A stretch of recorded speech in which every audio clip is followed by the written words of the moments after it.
In part one of this two-part video on structuralism, we learned that signs are organized together as a system of difference, that the connection between signifier and signifieds is arbitrary, that we can explore the organization of a system of meaning like language by looking at it at a moment in time rather than looking at it as it develops through time and space, that is synchronically rather than diachronically.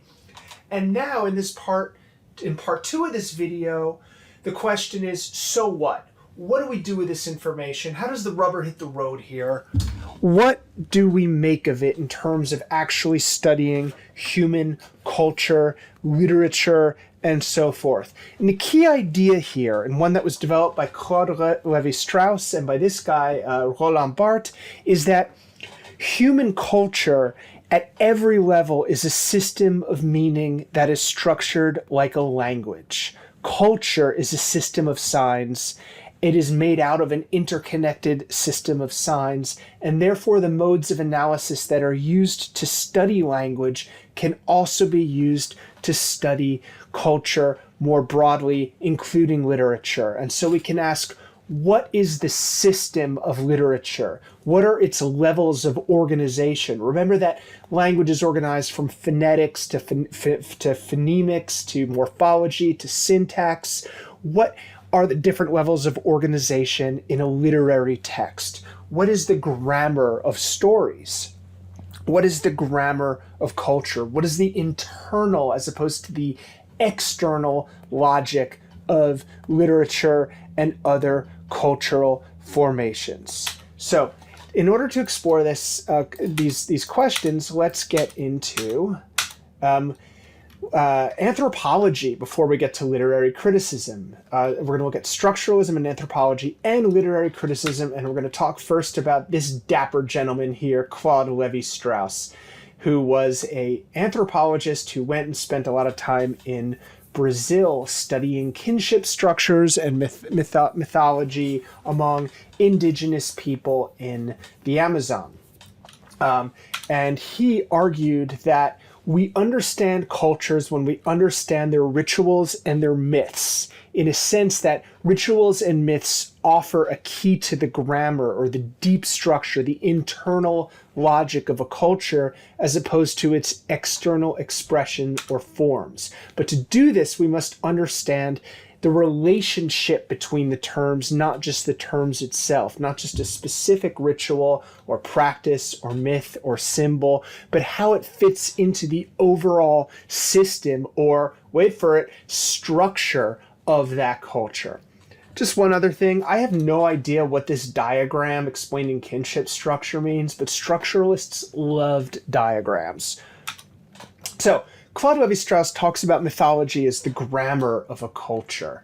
This is just an image of Mars and Venus, or if you will, Aphrodite and Ares with Hephaestus looking on. And the meaning of a myth in here is not in its particular details, but in the relationships among them. A myth must be studied in its totality.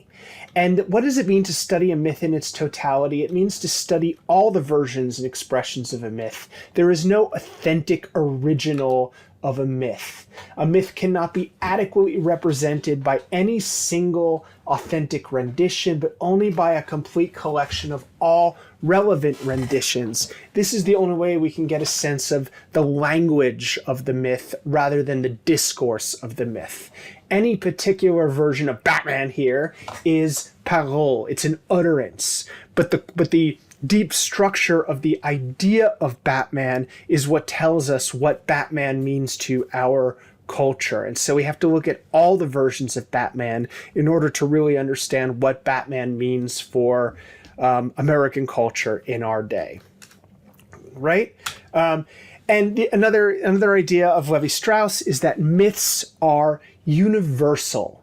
There are certain myths that we find across all cultures. And I have here as an example the idea of the solar hero or the solar deity, the figure who's connected to the power of the sun and who overcomes chaos. We have here the Egyptian god Horus, the Greek god Apollo, the American superhero Superman, and the Semitic hero Samson, whose name is connected to the Hebrew word shamash, or sun, and perhaps has roots to pre-biblical proto-Semitic mythology that comes before the establishment of monotheism. Apollo slayed a serpent, and Samson in the Bible likewise pulls down a temple that is dedicated to a serpent god. So there's a deep structure to mythology. It's a little different than archetypal theory. For archetypal criticism, these universal myths are kind of embedded in our unconscious. They're inside us, and they become expressed through our forms of art. For structuralism, there's a sense in which all of these myths are socially produced, and they're culturally produced, and they become embedded in our conscious, kind of the other way around. They're universal, but they're only universal because certain aspects of human life are universal, like kinship structures, like the sun rising in the east and setting in the west, like cycles of seasons, like our dependence on the cycle of plant reproduction, and so on and so forth. The universality of myths relates not to the prevalence of specific motifs, but to the recurrence in different cultures of similar structural relations between different motifs. And one of the ways that structuralists attempted to organize these motifs and think about them was through the idea of binary oppositions. Remember the idea that a tree is not a shrub, is not a plant, is not a blade of grass, that these things are differentially signified. More broadly, the structuralist anthropologist looks for what are the core significant differences that make up meaning in a culture. We have the sky, the god associated with the sky versus the god associated with the earth, light versus darkness, right? And so for structuralists, culture and meaning is built out of binary oppositions. Here's just an example of a few of them. Good and evil, primary and secondary, inside and outside, pure and corrupted, male and female, truth and fiction.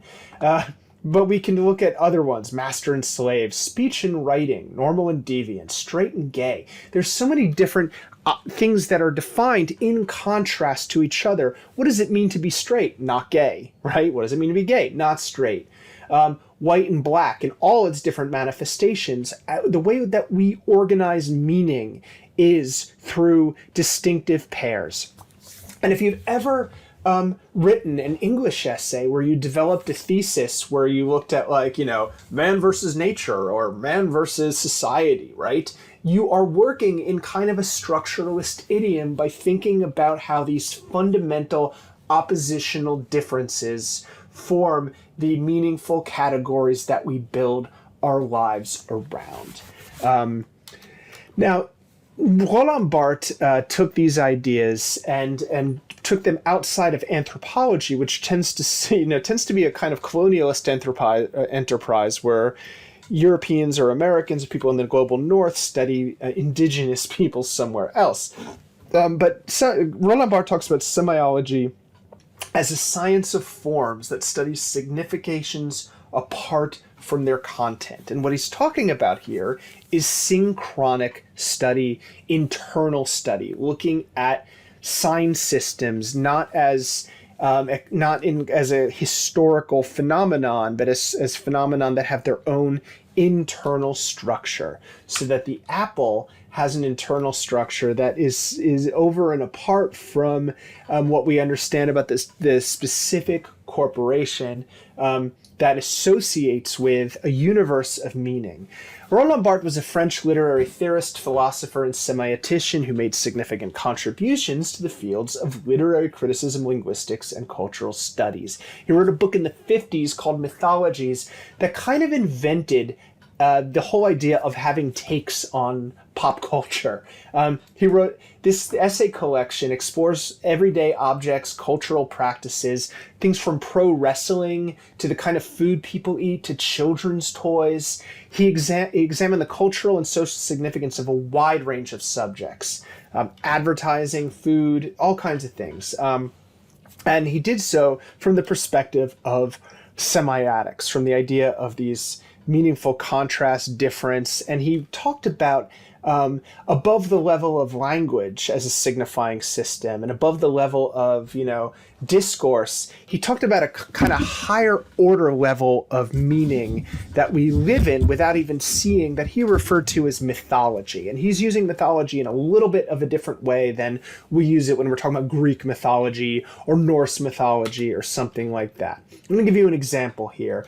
I'm going to read from his essay where he talks about the cover of a magazine from the 1960s when France was embroiled in an anti-colonial war with Algeria. And he writes, "I am at the barber's, and a copy," or this movie from the 1950s, and a copy of Paris Match, which is like Time magazine, is offered to me. On the cover, a young Negro, this is not an offensive word at the time, in a French uniform is saluting with his eyes uplifted, probably fixed on a fold of the tricolore, that's the French flag. All this is the meaning of the picture. But, whether naively or not, I see very well what it signifies to me. That France is a great empire, that all her sons, without any color discrimination, faithfully serve under her flag, and that there is no better answer to the detractors of an alleged colonialism than the zeal shown by this Negro in serving his so-called oppressors. I am therefore again faced with a greater semiological system. There is a signifier, itself already formed with a previous system. A black soldier is giving the French salute. There is a signified. It is here a purposeful mixture of Frenchness and militariness. Finally, there is a presence of the signified through the signifier. This is a lot of words, but he's talking about how images and how simple signs convey a whole structure of meaning in them that can be unpacked by the critic, by the analyst. And I'm going to bring this to our more contemporary context to explain what Barthes means when he says myth is speech, and how we must understand the relationship between terms, not just the terms themselves, to bring it back to Levi-Strauss's idea. This here you might recognize as the logo of the Marvel superhero, the Punisher. The Punisher was invented in the 1970s by a writer named Jerry Conway as a Spider-Man villain. In the 1970s, when there was an upsurge of violent crime in American cities, there was also a number of movies like Death Wish with Charles Bronson and the what are those Clint Eastwood movies? Do You Feel Lucky? But Magnum Force and some of the other movies in that series, where with Dirty Harry, where he plays this cop. And these movies celebrate vigilante violence and extrajudicial murder, basically. They fantasize about, a guy, almost always white, with a gun, going around and killing criminals in the streets. Jerry Conway developed The Punisher as a parody and a critique of these fantasies. The problem is, though, is that the meaning of The Punisher escaped Jerry Conway's control, and he may have meant this as a critique of vigilante violence, but many people thought that The Punisher was really, really cool. And in the 1980s and the 90s, The Punisher became a really, really popular Marvel superhero comic. And there was a soldier named Chris Kyle, who was a famous sniper in the global war on terror for the Americans, who used the Punisher logo, and so that image became associated with him. And so in the 2010s, you start seeing the Punisher logo popping up in various combinations, where we get the association of the U.S. flag, which to me should represent things like democracy, the Constitution, freedom, and liberty, with this skull, which represents extrajudicial murder, killing bad guys. And then, of course, this flag has its own symbol, its own mythology, its own set of meanings and values, which can be contrasted differentially from other meanings and values. What, for example, is the difference between this U.S. flag and this U.S. flag, right? Also associated with the Punisher skull here, and we have a little target there in the eye, very badass. Now, this flag here, obviously, is a symbol that is contested by a lot of people. Some people will see the blue line U.S. flag as a affirmation of law and order and a celebration of police, back the blue. Other people see this flag as a response to and a condemnation of the Black Lives Matter movement, which was a protest, has continued to be a protest against police violence, particularly against Black people. And so there's a kind of, to me, contradiction or paradox in combining a symbol that's supposed to represent law and order with a symbol that represents vigilante justice and extrajudicial murder. That makes this, to use a word that was actually coined by the literary critic Frederick Jameson, problematic. In any case, this is a good example of a mythology. We have a mythology of, the noble policeman or police officer who is fighting for our way of life against bad guys and who is using any means necessary and, going outside the bounds of, respectable restraint in order to achieve a higher good. That is the myth that is represented by this. But somebody else, of course, looks at this and sees this as a glorification of police murder, right?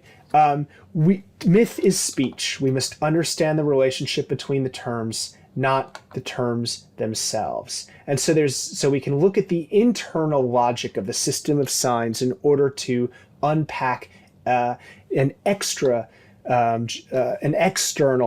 system of signs that is the utterance, the performance of these symbols in our culture.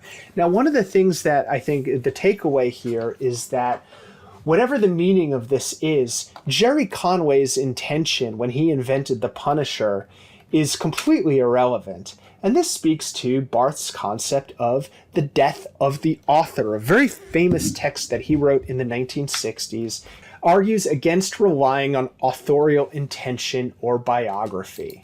All right, so far so good. He also argues for the primacy of individual readers' interpretations. But unlike the new critics, he rejects an authoritative or objective interpretation. He's not saying like, oh, the meaning is in the text. The meaning is in the reader.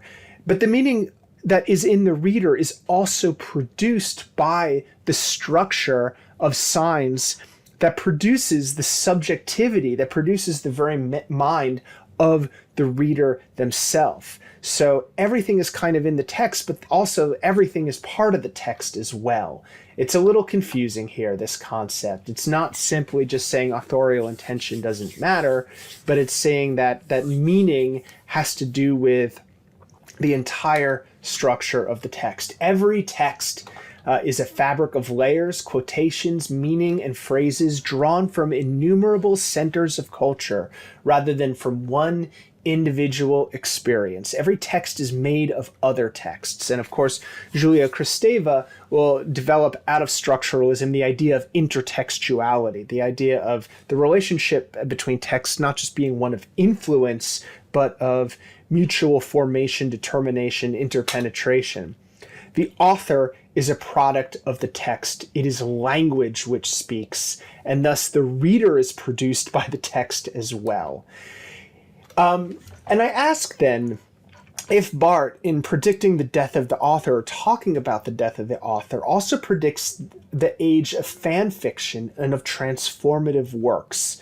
Nowadays, I think younger people are quite content to say that an author's intentions are irrelevant to their understanding and an enjoyment of the text. And one example of this might be the continued widespread popularity of Harry Potter and the wizarding world of Hogwarts, even though a number of the views of the author, J.K. Rowling, as well as some of the representations in her books, have grown to be problematic for a number of her fans, including her views on trans people and some of her racial stereotypes in the books. So it's worth pointing out that the death of the author in French was Le Mort d'auteur, which was a pun on La Mort d'Arthur, the famous work on King Arthur. The death of Arthur is the death of the author, and by Sir Thomas Malory. But it's important to remember that Thomas Malory's compilation of all the legends of King Arthur were basically a work of fan fiction, or an assembly, a compilation and a translation of all the materials that he had available to him. And so Barthes is kind of arguing that the condition of the Arthurian legend, where you have this shared body of stories and this shared grammar of storytelling. There's not only a set of characters, but a set of types of stories that can be told within the Arthurian mythos. There is a grammar and a vocabulary, if you will, of storytelling that is available for anybody to use. And when somebody writes an Arthurian story, they are in a sense being produced as an author by those texts. It is language which speaks us. It is the literary language that speaks the author. This is the kind of one of the big payoffs, or one of the ideas of structuralism. Now let's talk about the influences of structuralism then, because one of the things about structuralism is that nobody these days would say, I am a structuralist, just as nobody these days would say, I am a new critic. But structuralism lives on in its descendants, so to speak. It is hugely influential as an intellectual movement, even though as itself, as structuralism, it peaked in the 60s and 70s. Its influence lived on in deconstruction through Derrida, who came to announce the death of structuralism at a conference at Johns Hopkins in the early 1960s, right when structuralism was at its peak. It lives on in feminism and gender studies and cultural studies, critical race studies. There is a way in which thinking about how we organize meaning in our lives by contrasts, right? By significant differences, male, female, gay, straight, black, white, foreign, domestic, that all of these oppositional pairs are available to, when we see them as such, as patterns of meaning, we can look at them more critically, and even with a view towards liberation or transformation. One view of structuralism is that it's very kind of fatalistic. We're just kind of stuck in the structure, and our consciousness is just determined by the language that we speak. And that there's no escaping the structure, and that we don't really have agency or selfhood. That selfhood is just a product of language. That's a very kind of slider all the way over hardcore structuralist view. But structuralism also makes visible the matrix, so to speak. We can see the structure of language around us, and we can maybe make interventions. And this is what feminist and critical race theory and stuff like that took from structuralism.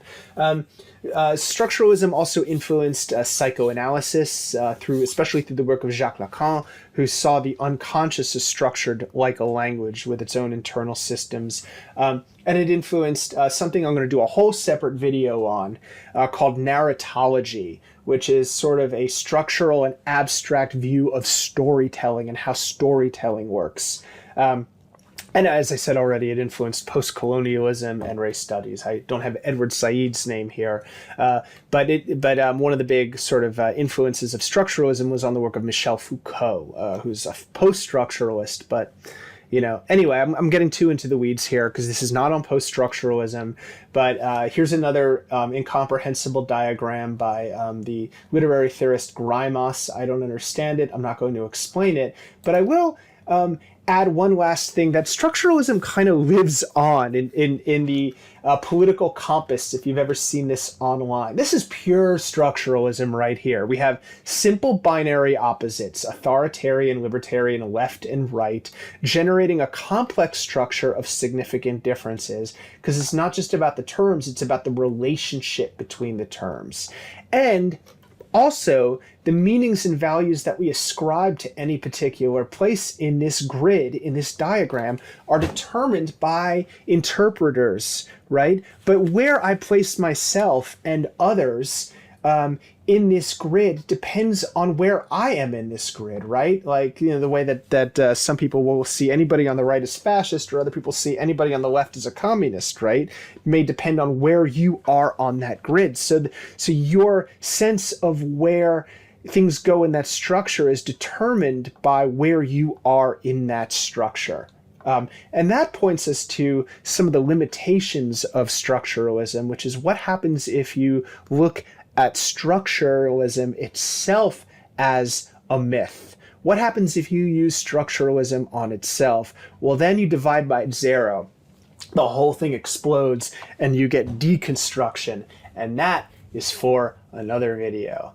Thanks for listening. I hope you've enjoyed this. I hope I've totally blown your mind. I don't know, maybe I haven't, but I certainly had fun making this video. So thanks for listening. Bye.